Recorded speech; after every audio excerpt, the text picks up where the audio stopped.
Now, will Amnesty International be expelled from Israel against the backdrop of a controversial report calling on tourism giants to boycott Israeli settlement sites?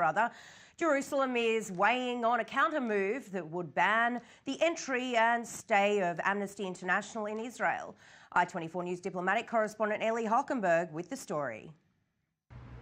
Boycott under pressure. The human rights organization Amnesty International is calling for a tourism boycott of Israeli settlements in the West Bank, urging online tourism giants TripAdvisor, Booking.com, Expedia and Airbnb to stop listing accommodations, activities and attractions there.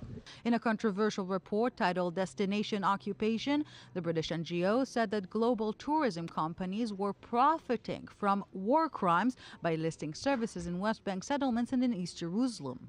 There's absolutely no recognition that the Western Wall, which is relegated to a footnote, and other areas are part of the Jewish heritage that goes back 3,000 and more years. The report itself is really an embarrassment. The Israeli backlash wasn't late in coming, including a potential counter-boycott on Amnesty employees denying their entry to Israel. Amnesty International fears that the tourists from all over the world will be exposed to the historical truth that every inch of the Judean Samaria belongs only to the Jewish people. No force in the world will change the simple historical truth. The land of Israel belongs to the people of Israel.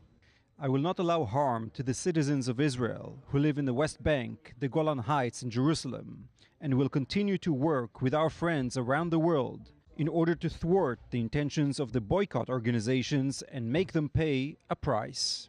As problematic or contentious as this report may be, for those who closely monitor Amnesty's work, it's far from a surprise.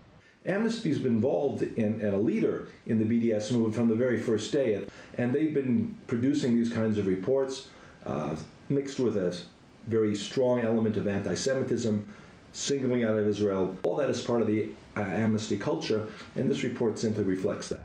NGO Monitor further notes that the report itself is, quote, sloppy. No independent research, individual testimonies set up as facts and false data.